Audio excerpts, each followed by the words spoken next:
magpapahayag at ikaw, Panginoon, ang mangungusap sa bawat puso at bawat isip ng bawat isa na nandito sa loob ng gawain, O Diyos. Panginoong banal, mahayag nawa, Panginoon, sa pamamagitan ng aking mga bibig, ang mga banal na salita, O Diyos, na ikaw, Panginoon, ang magpapahayag sa pamamagitan ng aking pagkatao, Panginoon. Panginoong banal, maraming maraming salamat po sa pagtitiwala mo, O Diyos, sa iyong karunungan, Panginoon, na pinadaan at pinadaloy mo sa isang taong makasalanang katulad ko na binago, Panginoon, at nagkaroon ng relasyon sa iyo. Ama, natunghayan mo ang mga buhay at testimonya ng aking kapatid na si Ate Girlie, Lord. Itinataas ko po ang kanyang buhay sa iyo, Panginoon. Na baguhin mo, Panginoon. Baguhin mo, ayusin mo, ituro mo, Panginoon. At hayaan mong sa liwanag ng iyong mga salita. Maranasan niya, Panginoon, ang transformation ng isip, puso ng isang taong binago at nagpapako sa krus. Panginoon, kasama mo, O Diyos, na ang iisang tao, Lord, na binago mo, Panginoon, ay matutuluyan, Panginoon, hallelujah, sa destination, Panginoon, na binigay mo sa kanya, O Diyos. Kung saan mo siya hinubog, Panginoon. Kung ano man yung kanyang nakalipas, O Diyos, binura mo na sa pangalan ni Jesus. Hallelujah. Panginoon, wala na ang lahat ng karumihan. Wala na ang lahat ng kasalanan. Wala na ang lahat ng guiltiness. Wala na ang lahat ng condemnation. Simula nang siya ay tumanggap sa iyo bilang Panginoon at sarili niyang tagapagligtas. Ama, burahin mo sa kanyang isip, Panginoon, dahil you chose her. Ang lahat ng tao na nandito sa loob, pinili mo, O Diyos, hindi dahil sa aming mga gawa, kundi dahil mabuti ka, dahil malinis ka, dahil matuwid ka, dahil punong-puno ka ng grace, punong-puno ka ng mercy, punong-puno ka ng pag-ibig. Salamat, Panginoon, sa tatanggapin naming mensahe ngayong oras na to, na makita ng aming mga kapatid, nakita naming lahat, Lord, na ikaw lang ang Diyos na nag-a-anoint, hindi ang tao. Ikaw lang ang Diyos na nag-a-appoint, hindi ang tao. Ikaw lang ang Diyos na pumili, hindi ang tao. Kaya naman, O Diyos, ang iyong lingkod ay nasa harapan mo ngayon. Hindi man ako karapat-dapat. Nakatanggap po ako, Panginoon, ng kaligtasan na ikaw lang at sa iyo nagmula. Gabayan mo, Panginoon, ang aking mga labi, O Diyos. At hayaan mo kumilos ang presensya mo sa araw na to, na hindi marinig ang aking tinig, kundi ang iyong tinig ang marinig, Ama. Sa pangalan ni Jesus at kapangyarihan ng banal na Espiritu, Lord, inaanyayahan kita. We welcome kita, Holy Spirit. Create us a clean heart, O God, and renew the right spirit within us ngayong gabing ito. Ang iyong salita ay magpapahayag ng katotohanan, katuwiran, kapangyarihan na nagmumula sa iyo, hindi sa akin, Panginoon. Ama, isa lang po akong maruming basahan, Panginoon. Ngunit salamat po sa kapatawaran na ginawad mo sa aming lahat na nagiging karapat-dapat kami, hindi dahil sa aming mga pangalan, kundi dahil sa pangalan ni Hesus Kristo na siyang nagligtas sa amin, Panginoon, sa apoy ng impyerno, Ama, sapagkat kami lahat ay kandidato sa impyerno, Ama, kung hindi dahil sa iyo. Salamat sa wagas mong pag-ibig, Amang banal na nasa langit, dahil sa iyong anak na si Hesus Kristo. At salamat sa kapangyarihan ng banal na Espiritu na kumilos sa mundong ito upang iligtas ang lahat ng mga mangmang, ang lahat ng mga ipokrito, ang lahat ng mga makasalanang katulad namin, O Diyos, sa iyong harapan, Lord, dyan sa kalangitan. Salamat, Panginoon, sa paghuhugas mo ng iyong banal na dugo mula ulo hanggang paa upang maging karapat-dapat kaming makatanggap ng katuwiran, kapangyarihan, katotohanan at kaligtasan at buhay na walang hanggan na sa iyo nagmula. Salamat po, Ama, sa pangalan ni Jesus, sa ngalan ng Ama, Anak, Espiritu Santo, speak unto us, Lord. In mighty name of Jesus we pray. Amen. Ayan, sa glory to God, tayo po ay magsimula po ng pagbabasa. Actually, wala po akong main verse. Ano po? Hindi ko alam kung bakit ganito kasi hindi po usually ganito ako magpayag ng salita, no po? Pero dahil sa kalooban ng Panginoon, hayaan niyo po na unti-unti tayong turuan ng Diyos. Tulungan niyo po akong magbuklat sa Matthew 4:17-24 kung ano po yung gustong ipahayag sa atin ng Panginoon ngayong oras na to. Hallelujah. Matthew 4,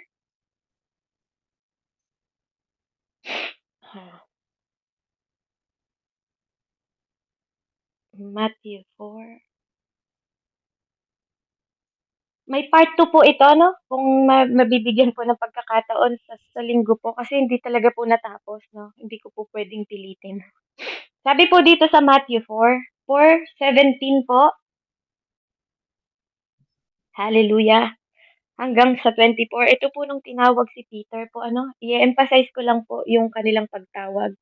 Sabi po dito, sa verse 17, magmula noon ay nangaral si Jesus. Ayan, pakimute lang po. Mute ko lang po sa Maria Allen. Ayan. Okay. Sabi po dito, magmula noon ay nangaral si Jesus. Itinuturo niyang magsisi kayo at talikuran ng inyong mga kasalanan sapagkat malapit nang dumating ang kaharian ng langit. 18. Minsan, naglalakad si Jesus sa tabi ng lawa ng Galilea. Nakita niyang naghahagis ng lambat sa lawa ang dalawang mangingisda, si Simon na tinawag ding Pedro, at ang kapatid niyang si Andres. Sinasabi ni Jesus sa kanila, sumunod kayo sa akin, at gagawin ko kayong mangingisda ng mga tao. Noon din, iniwan nila ang kanilang lambat at sumunod kay Jesus. Nagpatuloy sila sa paglalakad at nakita rin niya ang magkakapatid na si Santiago at Juan na mga anak ni Zebedeo. Sila'y nasa bangka kasama ng kanilang ama at nag-aayos ng lambat. Tinawag din sila ni Jesus. Agad nilang iniwan ang bangka at ang kanilang ama at sumunod kay Jesus. 23. Nilibot ni Jesus ang buong Galilea, nagturo siya sa sinagoga at ipinangaral ang magandang balita tungkol sa paghahari ng Diyos. Pinapagaling din niya ang lahat ng uri ng sakit at karamdaman ng mga tao.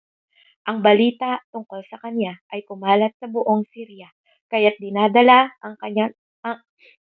sa kanya ang lahat ng may sakit at ang nahihirapan dahil sa iba't ibang karamdaman at sinasapian ng mga demonyo, ang mga epilepsy at ang mga paralitiko. Silang lahat at ang kanyang pinagaling. Amen. Hallelujah. Dahil dito, sa 25, sinundan siya ng napakaraming tao buhat sa Galilea, Decapolios, Jerusalem, Judea at maging ibayo ng Jordan. So, i-emphasize ko po dito yung pagsunod po, yung pagtawag sa kanila ni Jesus. Ang sabi ni Jesus, follow me. Na po? Sundin niyo ako, sabi ng Lord. So malinaw po na sinabi dito na hindi ang tao, 'di ba? Hindi ang tao ang inaano dito ng Lord. Follow me. Sabi niya po, bagamat gumagamit po ang tao, ang Diyos ng tao, dito sa salitang ito, dito ang tumawag sa iyo at sa akin ay ang Diyos. Kaya ang papakinggan mo, tinig ng Diyos. Ano po? Sisiguraduhin nyo na sa bawat tinig na sinusunod natin, pinapaalalahanan po tayo ng Diyos. Kung Diyos ba ang naririnig natin o ang tao na lang. Amen? So malinaw po na sinasabi dito sa atin, no po? Nasabi ng Lord, follow me. Amen? Tapos, dadalin po tayo ng Lord sa Acts 4. Ayan, sa nakakakilala pong magpahayag sa akin, maaaring mababago po kasi hindi ko talaga to yung pagulo-gulo ng verse, patalon-talon ako. Acts 4:7-15. 15. 7 hanggang 15. Sabi niya po, pinatayo nila sa harap ng mga apostol at tinanong, sa anong kapangyarihan o kaninong pangalan ninyo ginagawa ang bagay na ito? Sumagot si Pedro na puspos ng Espiritu Santo. Mga tagapanguna at mga pinuno ng bayan. Kung sinisiyasat ninyo kami ngayon tungkol sa kabutihang ginagawa namin sa lumpong ito at kung papaanong siya'y gumaling, nais kong malaman ninyong lahat na sa buong Israel na ang taong ito ay nakatayo sa inyong harapan, lubusang gumaling dahil sa kapangyarihan ng pangalan ni Hesukristo na taga Nazaret na inyong ipinako sa krus, ngunit muling binuhay ng Diyos ang Jesus na ito ang batong itinakwil ninyo, mga tagapagtayo ng bahay, ang siyang naging batong panukala. Sa kanya lamang matatagpuan ang kaligtasan sapagkat walang ibang pangalan sa buong daigdig na ibinigay ng Diyos sa mga tao upang tayo ay maligtas. Kung sinusundan niyo po ako, sabay-sabay po tayong basahin. Verse 13. Nagtaka ang buong kataas-taasang kapulungan ng mga Hudyo sa katapangang ipinakita ni na Pedro at Juan.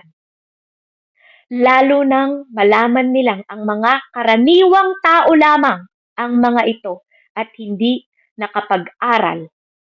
Nabatid nilang dating kasamahan ni Jesus ang mga ito. 14. Ngunit dahil kaharap nila ang mga taong pinagaling na nakatayo sa tabi ni Pedro at Juan, wala silang masabi laban sa dalawa. Last verse. Kaya't ang dalawa ay pinalabas muna sa kapulungan at saka sila nag-usap. Amen. Hallelujah. So maliwanag po dito, no? Dahil sila ay puspos ng banal na espiritu. Amen. Una po, in-emphasize natin si Jesus. Tinawag sila si Pedro po at lahat ng mga kaibigan, sila Andrew, kapatid, at mga kaibigan na sila James, Santiago. Amen. Sabi ni Jesus, follow me. Amen. Nung sumunod sila kay Jesus, follow me, napuspos sila ng banal na espiritu. Hallelujah. I hope nakakasunod po kayo. No po? Dito po, sinasabi dito, ano yung nagbago ng destination nila para maging great? No po?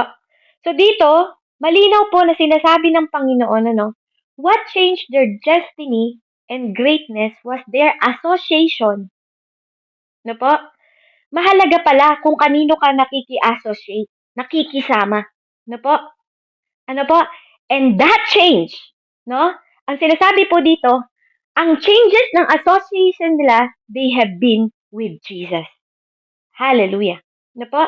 At ang association na yon, no, bilang company, parang company, ang naging company po ng pagbabago nila and greatness ng changes nila is not about their self. It's about Jesus. And I hope po, naiintindihan ninyo, no? At nauunawaan ninyo na ang pagbabago na naganap sa buhay ninyo hindi dahil sa inyong sariling lakas. It's about Jesus. It's all about Jesus. Kung meron kayong nararanasan na pagbabago, it's all about Jesus. Dahil nakiisa po tayo sa Panginoon. Tatalon po tayo sa lumang tipan. Genesis 12 sa buhay po ni Tatay Abraham. 1-8 ang sabi po dito. Sinabi ni Yahweh kay Abraham, this is the Father God. Si Father God po bago si Jesus. Amen? Lisalin mo ang iyong bayan, ang tahanan ng iyong ama at mga kamag-anak at pumunta ka sa bayang itinuturo ko sa iyo. Pararamihin ko ang iyong mga anak at apo at gagawin ko silang isang malaking bansa. Pagpapalain kita at gagawin kong dakila ang iyong pangalan at ikaw ay magiging pagpapala sa marami. Ang sa iyo'y magpapala ay aking pagpapalain at ang sa iyo'y sumumpa ay aking susumpain. Sa pamamagitan mo, lahat ng mga bansa sa daigdig ay aking pagpapalain. Kanino daw po? Sa pamamagitan ni Abraham. Sumunod nga si Abraham sa utos ni Yahweh. Ano pong sabi? Nag-follow siya.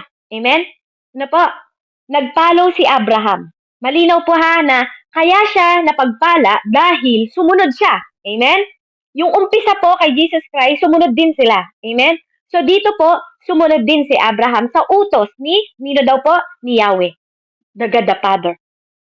Nilisan niya ang Haran noong siya'y 75 taon. Sumama sa kanya si Lot.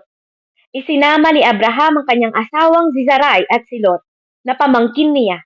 Dinala niya niyang lahat ang kanyang mga alipin at ang kayamanang naipon niya sa Haran. Pagkatapos nito'y nagtungo siya sa Kanaan. Pagdating nila roon, nagtuloy si Abraham sa kaniyang banal na lugar sa Shechem at malaking pinuno ng More. Nooy nagkaroon pa ng Kananeo.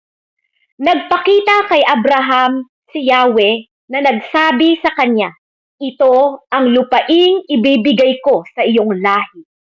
At nagtayo si Abraham ng altar para kay Yahweh na nagpakita sa kanya. Buhat doon, nagpatuloy siya sa kaburulan na silang sa Betel ay huminto sa pagitan ng Betel na nasa kanlungan ng Ai, na nasa silangan. Nagtayo rin sila roon ng altar at sumamba kay Yahweh. Amen. Hallelujah. So kanino po sinabi?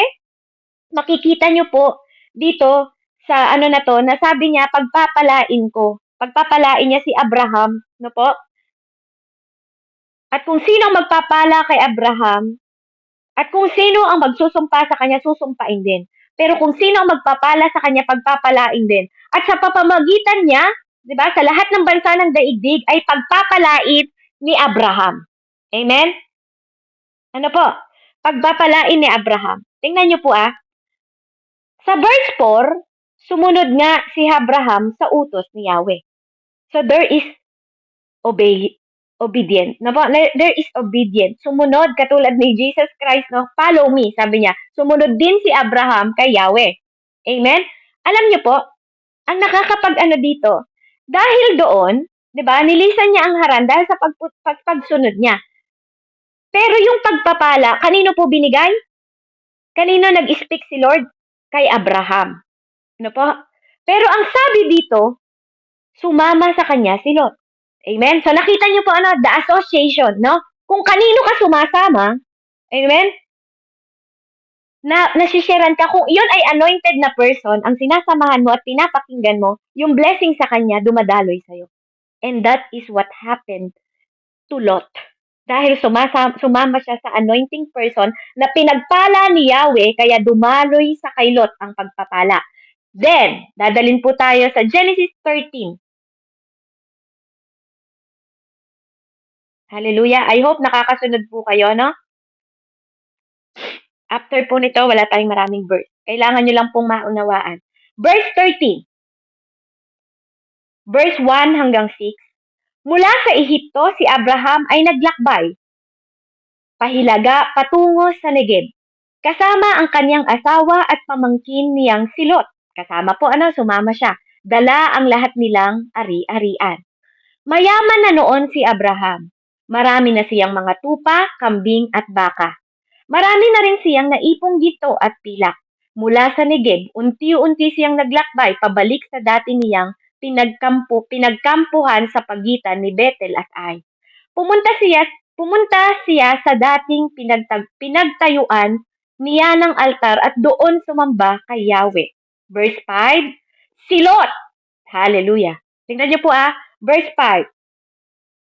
Si Lot ay kasama ni Abraham ay marami na ring tupa, kambing at baka.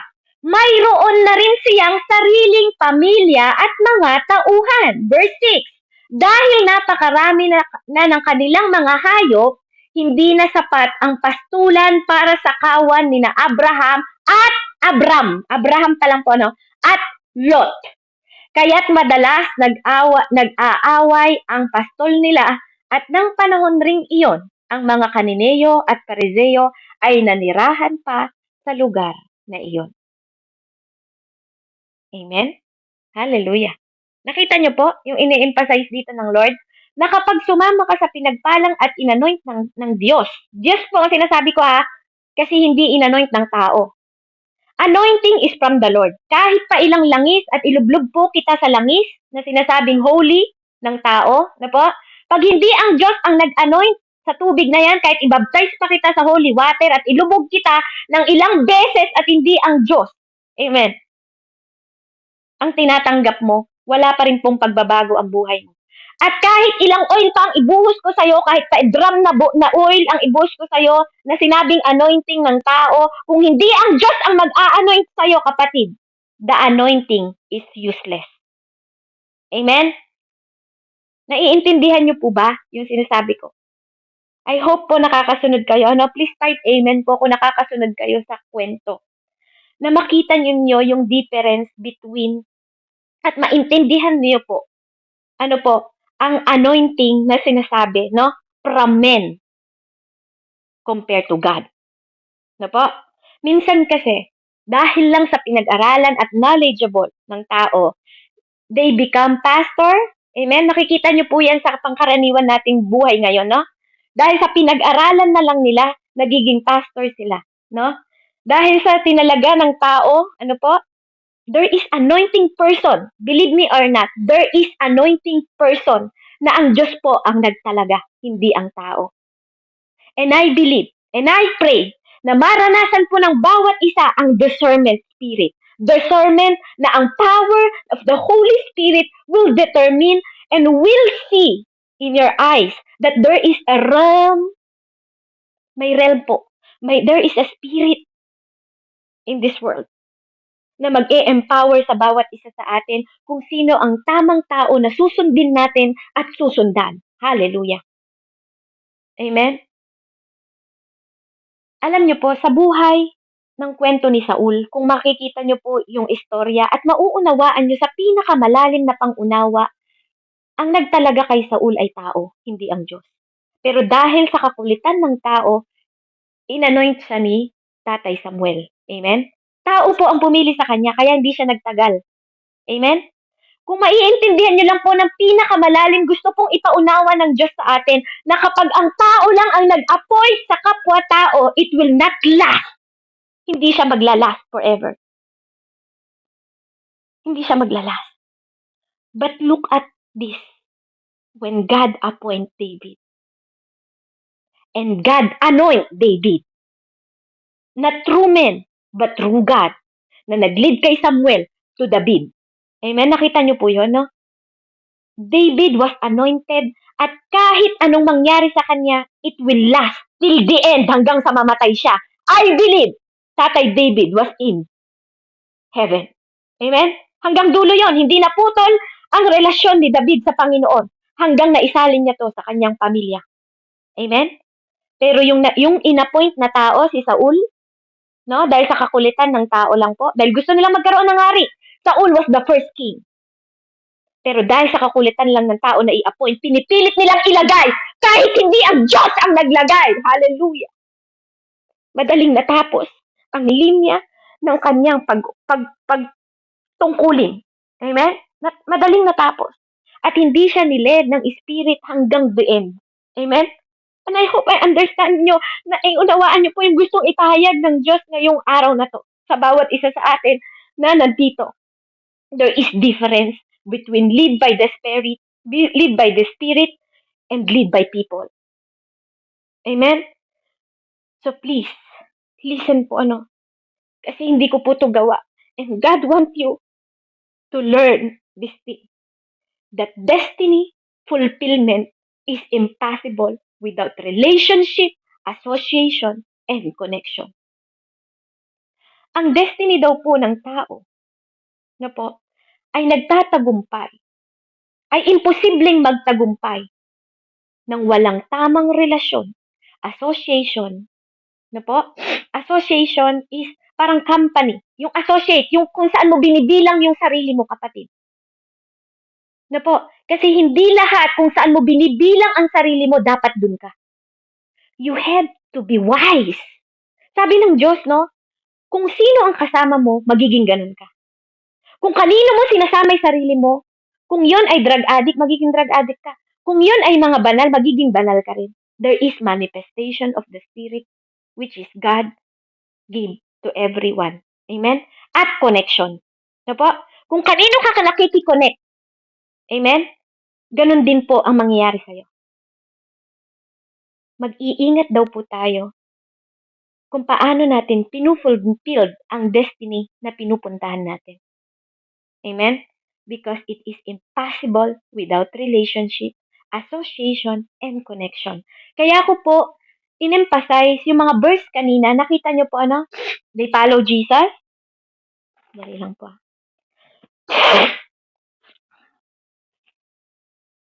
Amen? Magre-raise po. Sometimes, nare-raise ko yung voice ko, not because wala akong kahinahunan. Hindi po dahil ganun, no? Gusto ko lang pong maintindihan ninyo yung gustong i-emphasize ng Panginoon na dapat nating maunawaan. Amen? Hallelujah. Sabi niya po dito, no? Destiny fulfillment, isulat niyo po to, no? Ilagay niyo po sa mindset ninyo. Destiny fulfillment is impossible without relationship, without association, and without connection. So kaya ko po binasa yung mga unang verse na yon. Nagkaroon sila ng connection kay Jesus Christ. They follow Jesus. Nagkaroon sila ng filled by the Holy Spirit through the Holy Spirit.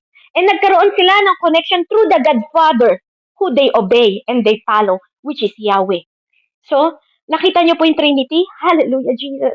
Hallelujah, Lord. Ayan, the God the Father, the God the Son, and the God the Holy Spirit, they follow. That's why they fulfill their destiny. Nagets niyo po, ano? Nakita niyo po?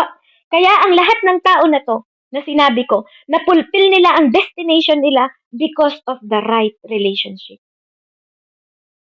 Amen?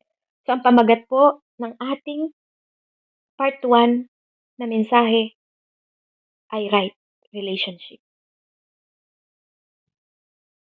Amen? Right relationship. Amen? So, dito po, makikita natin dito na po, na ang relationship natin kay Jesus Christ today, I believe that we are all believers right now. Walang unbelievers dito, di ba? Kaya tayo nandito, it's for you and for me. Na po, sa iyo to at sa akin. Tungkol to sa iyo at sa akin. Amen? Ito ay nung nagkaroon tayo ng instant relationship with Jesus ngayon. Di ba? Ito yung basis why we are saved. And it give us the guarantee toward an excelling life. Ito din ang nagbibigay sa atin kung bakit tayo matapang, malakas, at nagpapahayag ng salita ng Diyos at nabubuhay hanggang ngayon ng may tapang. Amen? Hindi dahil sa sarili nating kapangyarihan, kundi dahil sa guarantee ng tinanggap natin mula sa ating Savior na si Jesus Christ, kapangyarihan ng banal na Espiritu at dahil sa pag-ibig ng Ama sa langit. Amen? So sa madaling salita, you needed a relationship with Jesus Christ. Amen? Ito yung kailangan natin.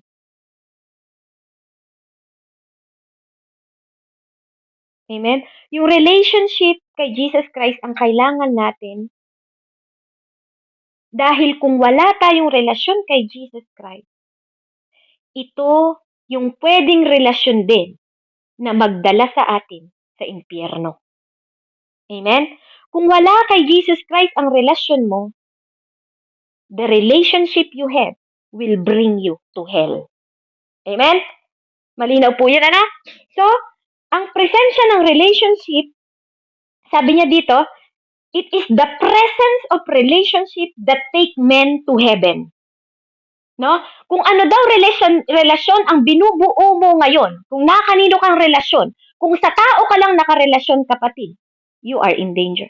Because relationship are that powerful that can determine to your eternal destiny.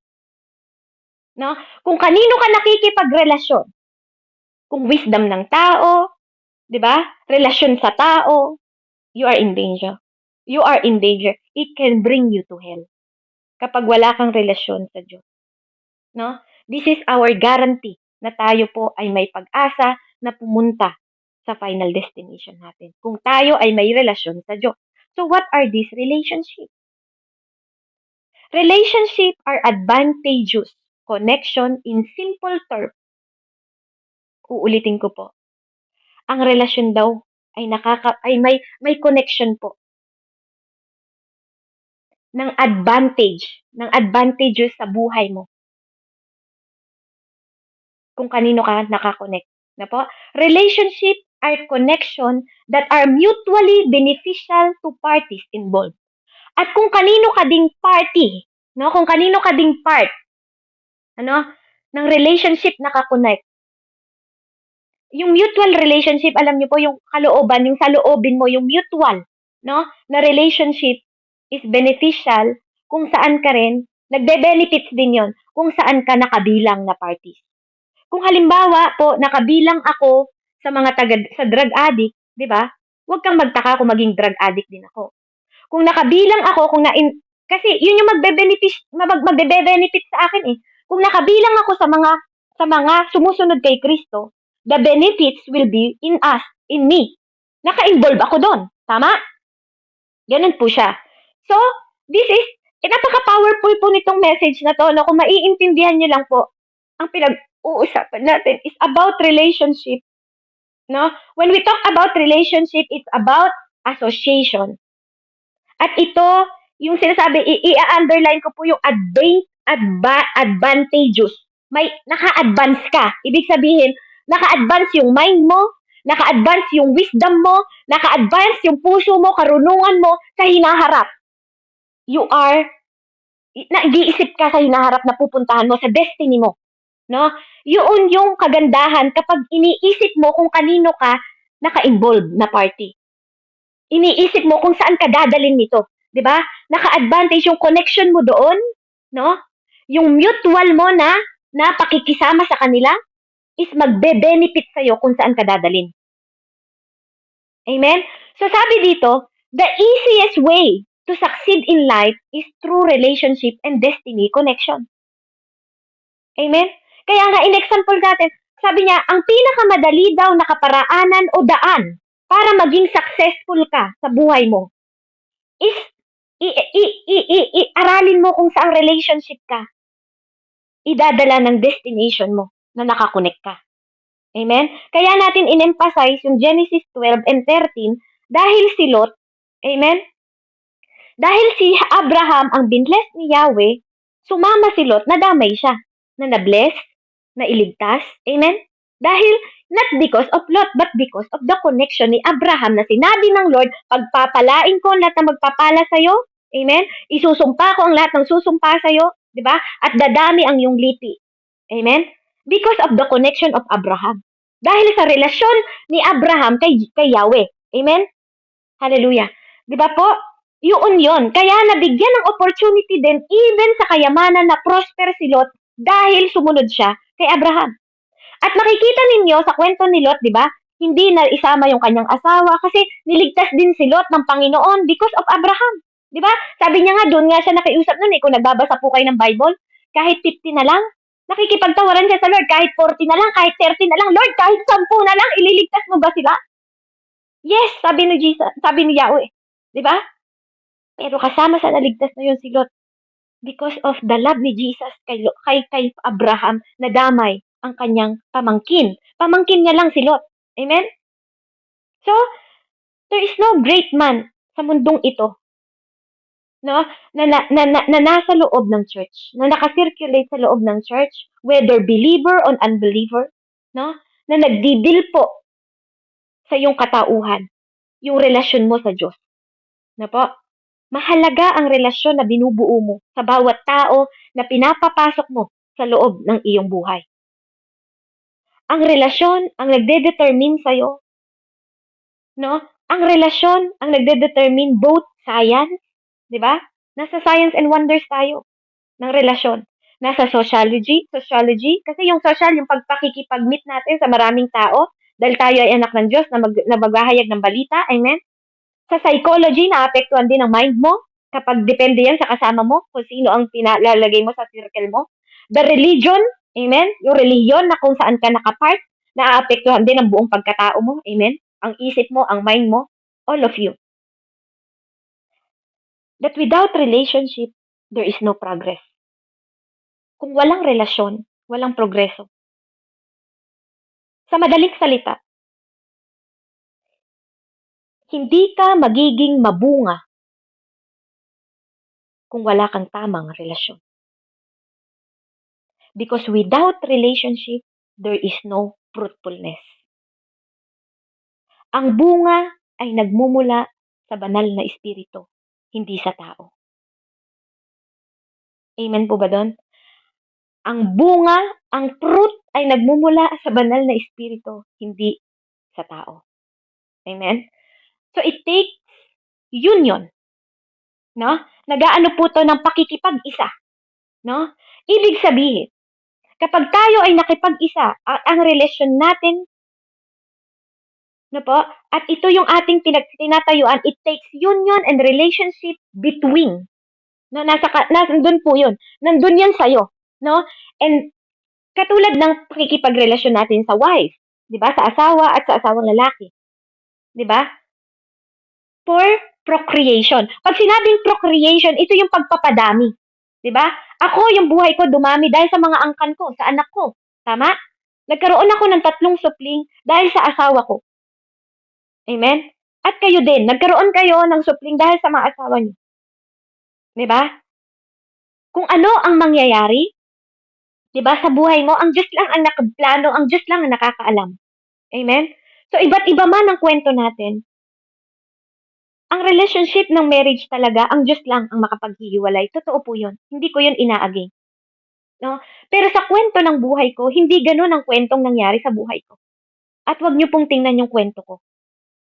Ang tingnan natin yung bawat kwento ng buhay natin kung paano natin nakatagpo ang Panginoon. Amen? So wag niyong tingnan yung buhay ko, wag niyong tingnan ako kung paano ako nagsasalita dito. Ang pakinggan niyo lang yung boses ng Panginoon na nagmumula sa bibig ko. Hindi ko sinabing follow me. Ang sinabi ng Diyos dito, follow Him. Amen? And that is true.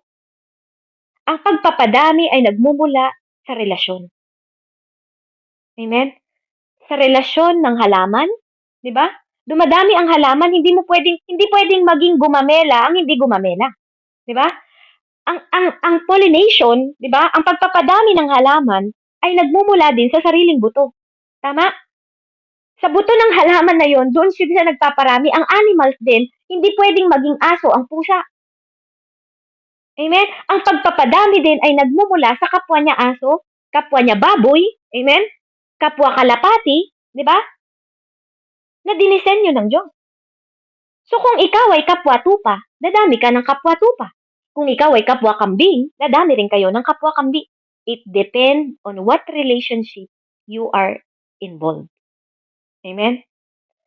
And ang lahat ng yon, pinapaunawa ng Diyos is for all the living things. Lahat ng nabubuhay dito sa mundo ay may kapareho. Di ba? Ay may kapartner po. Ibig sabihin, in the way na pagpaparami. Ang sinabi ko po hindi pwedeng magparami ang lalaki sa kapwa lalaki. Amen ba? Hindi rin pwedeng magparami ang babae sa kapwa babae. Kaya nga dinisenyo ng Diyos ng isang lalaki at isang babae enable to multiply. I hope nagiget niyo po ano yung sinasabi natin na po. So it's about relationship. Okay? So the easiest way, sabi niya, to succeed in life is through relationship and destiny connection.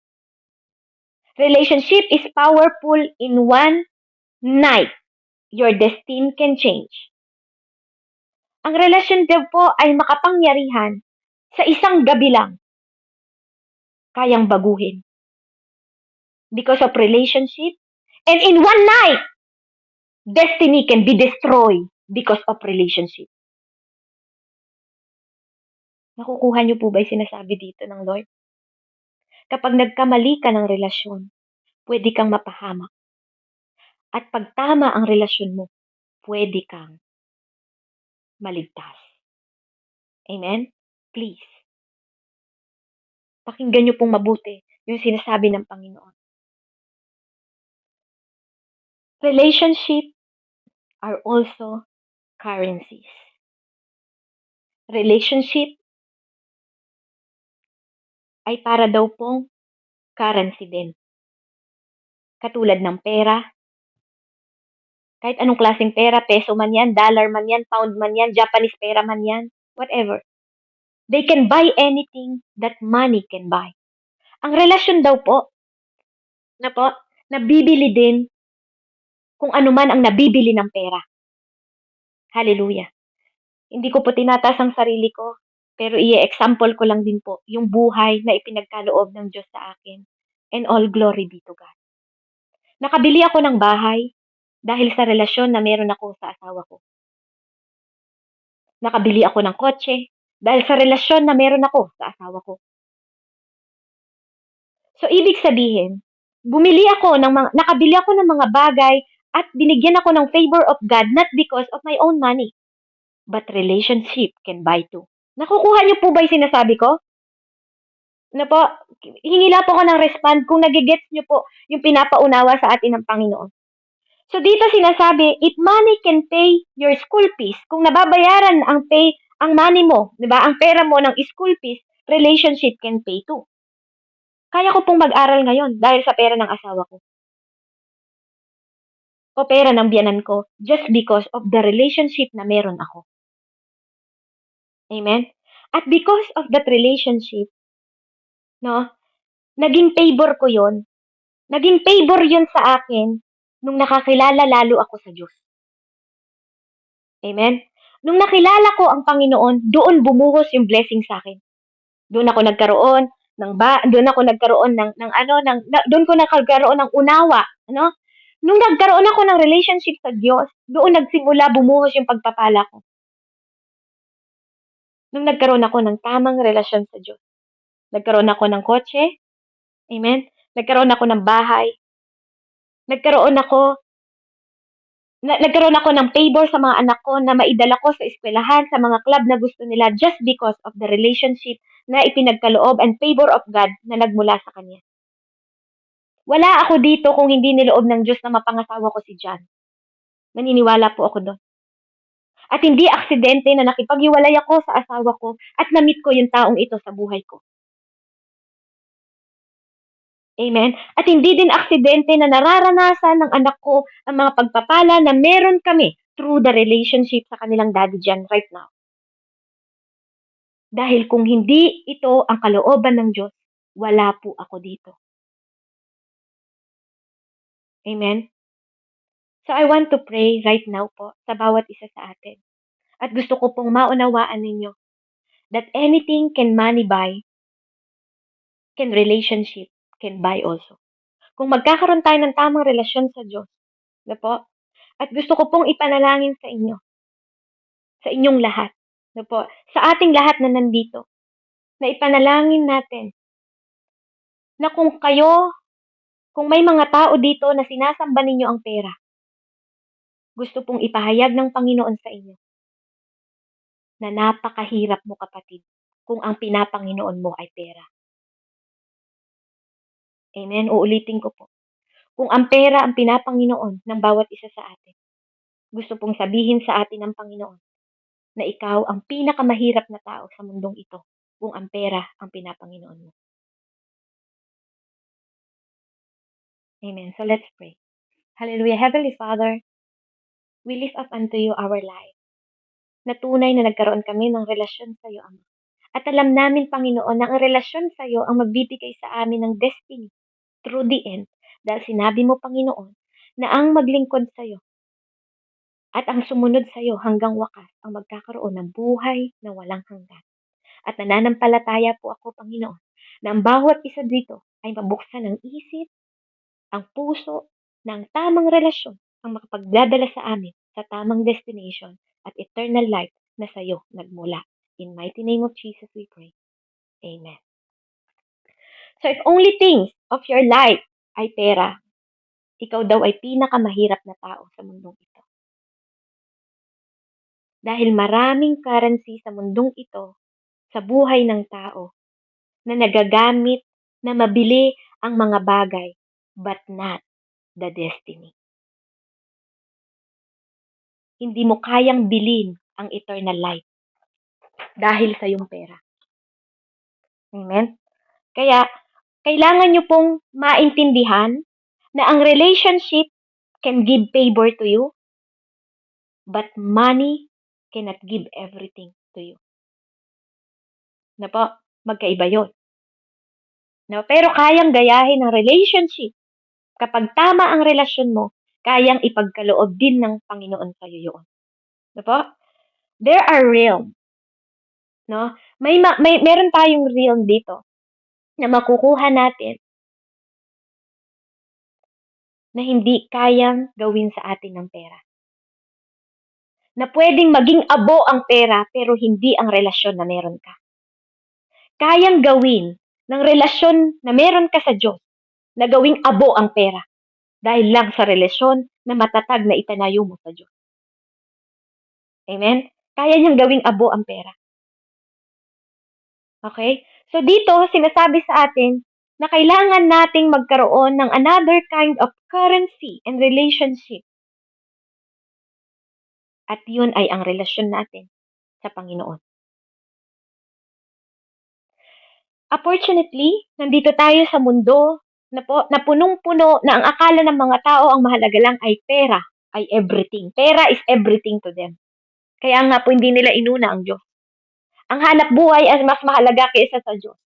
Ang pamilya ay mas mahalaga kaysa sa Diyos. Ang asawa ay mas mahalaga kaysa sa Diyos. Ang pag-aaral ay mas mahalaga kaysa sa Diyos dahil pakiramdam nila yun ang magdadala sa kanila sa tamang destination. Alam niyo po, si Centurion, sa Bible, kung nagbasa po kayo, si Centurion ay maraming pera. Marami siyang pera, yung Centurion na militar, no? Marami siyang pera. Hindi siya mahirap na tao. Pero hindi kayang pagalingin ng pera niya yung kanyang anak. Kaya nilapit niya to. Kinailangan niya ng relasyon kay Jesus para lumapit kay Jesus.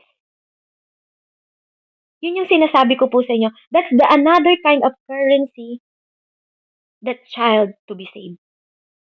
Yung relasyon na yon na ang Diyos lang ang makakagawa, hindi ang pera niya. Amen? Kahit may pera ka, kung hindi ka looban ng Diyos na pagalingin ka, you will never heal. Kailangan mo ng relasyon sa Diyos. Amen? At yun ang ginawa ni Centurion. Lumapit siya, sabi niya, Panginoon, sabi niya, hindi mo na kailangan pumunta sa bahay namin. Isang utos mo lang. Kasi ako may mga militar din ako eh. Yung ano lang, yung isang utos mo lang, nagagaling yung anak ko, gagaling yung anak ko. Ano mo sabi na sa kanya ni Jesus Christ? Dahil nagkaroon siya ng relasyon kay Jesus Christ. Wala pa akong nakitang pananampalataya ng katulad ng pananampalataya na meron ka.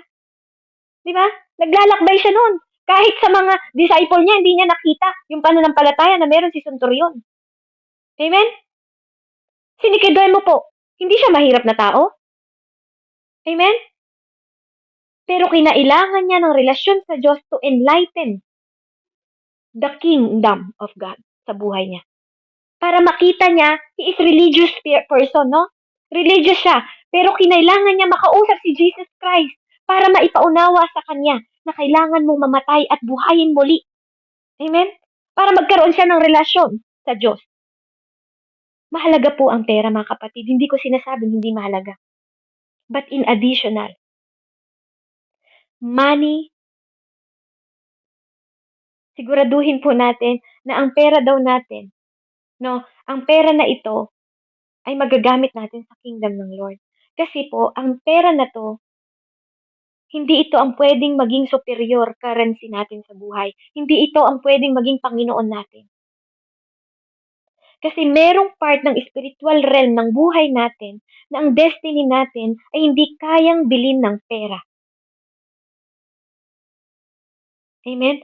At ang salvation na yon ay hindi kayang mabili ng pera na makukuha lang natin sa relation at tamang relasyon natin sa Panginoong Jesus. Sinasabi ko po ang katotohanan sa inyong lahat. Sincerely in my heart. Yung motibo ng puso ko kung bakit ako nakatayo sa harap nyo ngayon. Because of the relationship na natagpuan ko po sa Panginoon. Kung bakit ako nakarinig. Amen? Kung bakit ako tumanggap sa Panginoon. At kung bakit ako nagpapahayag ng salita, hindi dahil sa sarili kong kagustuhan. Do you think sariling kagustuhan din nila Pedro yung nagganap noon sa kanila kung ba't sila nagpahayag ng salita? It's all because of the relationship na natagpuan ko kay Jesus Christ. The reason why, bakit ako nandito? Bakit may mga bagay na kahit hindi nyo ako naiintindihan minsan? Kahit walang nakakaintindi sa akin kung bakit. Kahit minsan magulo sa inyo kung bakit. Hindi ko kayo pwedeng i-please. Hindi ko kayo pwedeng, hindi ko kayo pwedeng gawing manipulation. But I want you to know na bawat isa sa atin, hindi natin gusto lahat ng nangyayari. But sometimes you need to obey. May mga bagay na kailangan tayong sundin. At kailangan laging malinis ang puso at motibo natin sa Panginoong Diyos at dahil yun sa pag-ibig. Ang dahilan kung bakit minsan nagiging ang galing mo naman, it's not about me. It's about the relationship na binild ko sa Panginoon. Kung ano man ang karunungan na meron ako, dahil yun sa Panginoon. And I praise and honor God sa determination, sa perseverance, at sa pagpapatuloy ng pag-aaral ng salita na nagiging ilaw ko sa buhay ko, hindi ang tao. Amen? Kapag in-ignore mo yung relationship na yun, at connection na yun na meron ka sa Diyos, hindi mo matatagpuan yung success entirely in your life. If you ignore relationship and ignore connection, you will ignore the success and it's entirely. Ang lahat ng kabuuan na yon, ang connection, ng relationship, connection at success. Lahat yon mawawala sa'yo kapag mali ang connection niyo. Alam niyo po, may mga strategy din na pinapaalam ang Panginoon sa bawat relasyon na ating kinabibilangan. May mga level po na dapat nating maintindihan ang bawat mind at pananampalataya ng tao. Amen? Na minsan hindi natin naintindihan the level that you are right now. Yung relationship ng level kung nasaan ka ngayon. Yung bagong ikaw. Because of the liberty na natanggap mo at nakita ng tao sa'yo. Because sabi ng Lord, if where is my spirit, there is freedom. Nagkakaroon ka ng kalayaan, hindi dahil sa sarili mo, kundi dahil sa espiritu na tinanggap mo mula kay Jesus. Kaya ka nagkaroon ng purest form na walang ibang makapagbibigay sa'yo, kundi ang Panginoong Jesus. At nawa ganun din po ang bawat isa sa atin. Ang lahat ng tao ngayon dito sa nakakarinig po ng salita, no? Sa 18 participant dito. Maaaring lahat tayo ngayon, no? Mostly of us, wala tayong pera. Wala tayong pera sa ngayon. Wala tayong sariling sapat na pera sa ngayon. Wala tayong sariling impluwensya sa mga tao ngayon. Maaaring ganon ang katayuan natin ngayon. Ikaw at ako. Pero kung magkaroon ka na, 'di ba? At pero kung magkaroon na tayo ng tamang relasyon sa Diyos, 'yun ang pinakamahalaga. Amen? Na meron ka ngayon. May 3 klase po na binigay ang relasyon ng Diyos na pinaunawa niya sa akin sa pahayag na 'to. Una, general relationship. General relationship po, ito yung makakasalamuha mo lahat ng tao. Wala kang pinipili, makakasalamuha mo lahat ng tao. Pero you need to protect yourself. Kahit nakakasalamuha mo ang lahat ng tao. 'Di ba? Hindi lahat na nakasalamuha nila Abraham nakasama nila. Hindi lahat na nakasalamuha nila Pedro nakasama nila. Hindi lahat na nakasalamuha ni Pablo nakasama niya. You have to realize that generally, there is a relationship na hindi lahat pwede mong makasama. I hope and I pray na bawat isa po sa atin tinatanggap po ang mensaheng ito. Huwag kang mag-guilt, kapatid, kung may mga tao na hindi mo na nakakasama right now. Because there is seasonal relationship too. Una po, general relationship. 'Di ba? Yung pagpunta mo kahit saang lugar, nakakasama mo sila. Pero sandali lang yun. Amen? Pangalawa po, seasonal relationship. Magtataka ka na lang, bakit na-meet mo tong mga tao na to? For example, mga kaklase mo noong elementary. Di ba? Bakit nakilala mo sila? O nung high school, hindi mo na sila kasama. Amen? Di ba? Hindi lahat nakakasama mo. Seasonal relationship, yun po yung tinatawag nung college, kaklase mo sila. Di ba? Nung nagkaroon ka na ng pamilya, wala na sila.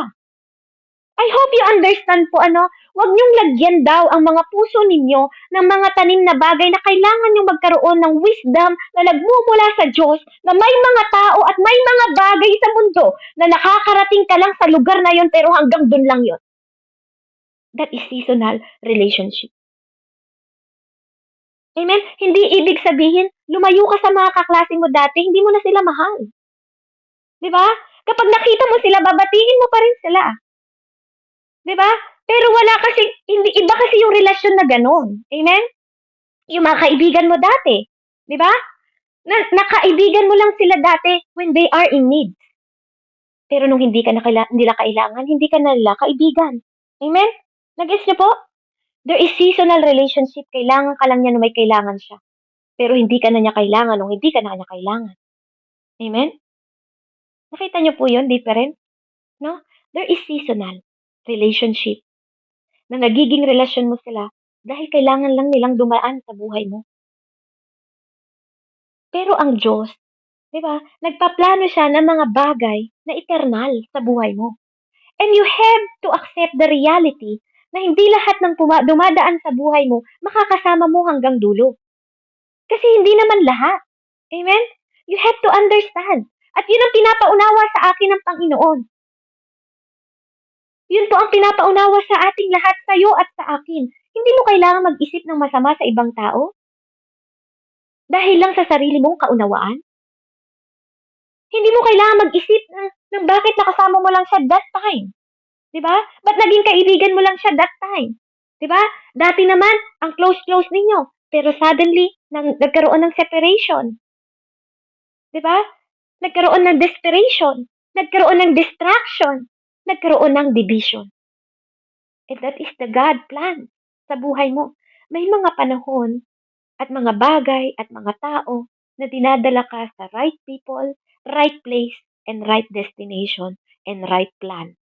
Because of the relationship na nabuo mo because of Jesus Christ itself. And God will bring you to the place. Di ba? Si Tatay Abraham, nakita niyo po, pinaalis siya sa mismong lugar niya at pinalipat siya. Amen? Nakita niyo po? Hindi yung nakasama niya sa dating lugar niya, nakasama niya din right now. Amen? Linisin po natin ang puso natin, ang mind natin, at maunawaan ang wisdom ng Panginoon na ipinahahatid po ngayong oras na to sa bawat isa sa atin. And the last relationship na pinapahayag ng Diyos ay destiny relationship. Destiny relationship that will bring you in front of God. Ano po yung example nun? Relationship mo sa mga magulang mo. Your mother and father. That is eternal. That is the divine relationship. Eternal po yan. Amen? Yung relationship mo kay God, that is eternal. Tingnan nyo nga po, sa 10 utos, ang may kalakip na pangako yung relasyon mo sa magulang. Because napakahalaga yon. That is personal to the Lord. It is personal to the Lord and it's divine. It's divine. Hanggang katapusan yon. Dala-dala mo yon. Relasyon mo yon hanggang maputol ang buhay mo, relasyon mo yon. Kahit pa humiwalay ka sa magulang mo, your relationship will never end sa magulang mo. You can choose ng asawa, di ba? But not mother and not father. Di ba? You can choose ng kaibigan, but not brother and sister. Kapatid mo sila. Di ba? By blood. Di ba? Kapatid mo sila na binigay ng Panginoon sa iyo at regalo sila, hindi mo sila pinili. Pero yung mga nasa loob ng circumstances mo ngayon sa general relationship, sa mga seasonal relationship, amen? Nakalagay lang yun doon. Pero ito yung divine relationship, yung divine relationship and destiny relationship na hindi ka ihiwalay sa Diyos. At ito ay nakakonect. Nakakonect to sa Diyos. Amen? Kaya maging matalino po tayo.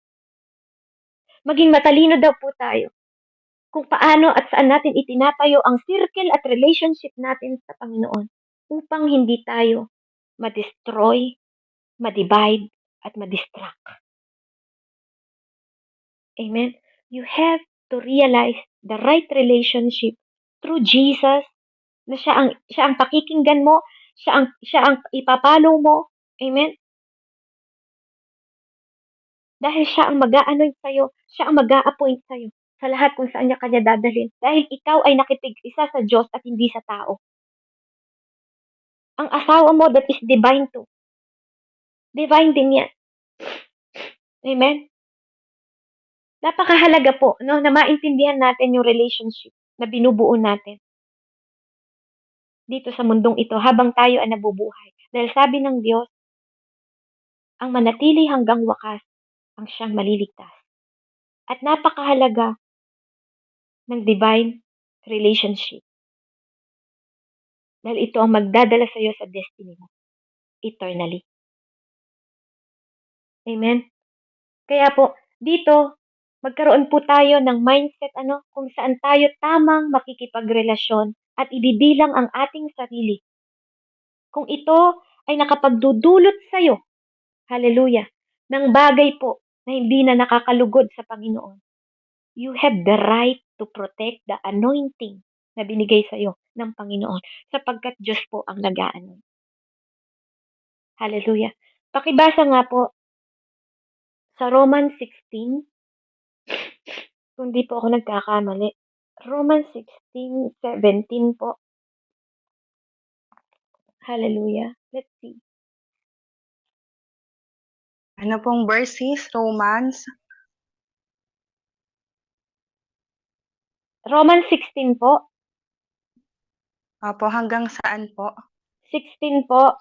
Romans 16 po hanggang 20. Amen po. Sabi po dito, magbatian kayo bilang magkakapatid na nagmamahalan. Binabati kayo ng lahat ng mga iglesia ni Kristo. Verse 17, mga kapatid, nakikiusap ako sa inyo, mag-ingat kayo sa mga pasimuno ng mga pagkakampi-kampi at sanhi ng pagtalikod dahil sa pagsalungat nila sa aral na tinanggap ninyo. Iwasan ninyo sila. Ang mga taong gayon ay hindi naglilingkod kay Kristo na Panginoon natin, kundi sa pansariling hangarin. Inililigaw nila ang mga may mahinang pag-iisip sa pamamagitan ng kaakit-akit at matatamis na pangungusap. Verse 19, hanggang anong verse nga po sis? Hanggang 20 po, po. no? Yes po. Balitang balita ang inyong pagkamasanurin kay Kristo at ikinagagalak ko ito, ngunit nais kong maging matalino kayo tungkol sa mga bagay na mabuti at walang muwang tungkol sa masama. Ang Diyos ang bukal ng kapayapaan at malapit na niyang pasukuin sa inyo si Satanas. Sumainyo nawa ang kagandahang loob ng ating Panginoong Hesukristo. Amen po. Hallelujah. Praise the Lord. Mag-ingat daw po tayo. Po? Mag-ingat tayo na may mga matatamis magsalita. Amen. At mga ngaral daw po na parang akala natin ay kabilang sila ni Kristo. Pero mag-ingat po kayo. Amen. Mag-ingat po tayong lahat. Sabi niya, sapagkat ganun na lang ay hindi nagsisipaglingkod sa Kristong Panginoon, kundi sa kanilang sariling tiyan. Mag-ingat po tayo, no? Ito po yung pinag-iingat sa atin na relasyon ng Panginoon. Hallelujah. Sapagkat ang sabi niya sa conclusion po, Sabi niya po sa conclusion, sa 2 Corinthians 16 po hanggang 21. Hallelujah. Dito na po tayo magtatapos. Kaya ngayon, ang pagtingin namin sa bawat tao ay hindi na batay sa sukatan ng tao. Noong unay ganoon ang aming pagkakakilala kay Kristo, ngunit ngayon ay hindi na. Kaya't kung nakipag-isa na kay Kristo ang isang tao, isa na siyang bagong nilalang. Wala na ang dati niyang pagkatao. Sa halip, ito'y napalitan na ng bago. Ang Diyos ang gumawa ng lahat ng ito. Sa pamamagitan ni Kristo, ibinibilang niya kaming mga kaibigan at hindi na kaaway. At pinagkatiwalaan niya kami upang maglingkod nang sa gayon ang aming mga tao ay maging kaibigan rin niya. Ang pag-ibig Ang ibig sabihin, sa pamamagitan ni Kristo, ang mga tao'y ibinibilang ng Diyos na kaibigan at hindi na niya tinatandaan ang kanilang mga kasalanan. At kami naman ay inatasan niyang ipamalita ito. Kaya nga, kami mga sugo ni Kristo, ang Diyos mismo ang nakikiusap sa inyo sa pamamagitan namin. Kami nakikiusap sa inyo, alang-alang kay Kristo, makipagkasundo kayo sa Diyos. Alang-alang kay Kristo, makipagkasundo kayo sa Diyos. Hindi nagkasala si Kristo, ngunit alang-alang sa atin, siya'y itinuring na makasalanan upang sa pakikipag-isa natin sa Kanya ay maging matuwid tayo sa harap ng Diyos.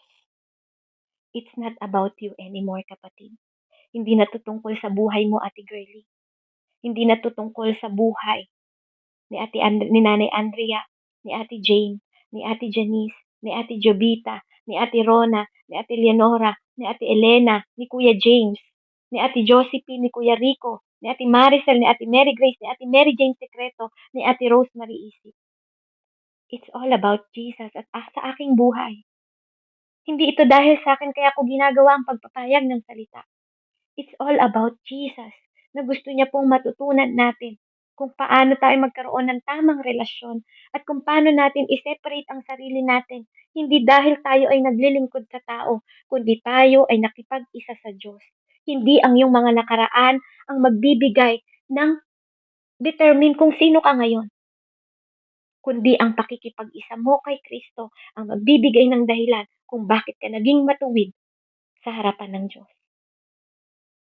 Pinili niyang maging makasalanan para sa'yo. Dahil pinili mo ring magkaroon ng tamang relasyon para sa Kanya. Kaya ikaw ay nabubuhay para sa Diyos, hindi para sa mga tao. Purihin po ang Panginoon. And to God be the glory. Hallelujah. Heavenly Father, in the name of Jesus, I thank you, Lord, sa wisdom na ipinagkaloob mo ngayong araw na to. Patuloy kang magbunga sa aming mga buhay at gumalaw at kumilos ang banal na Espiritu sa mga oras na to.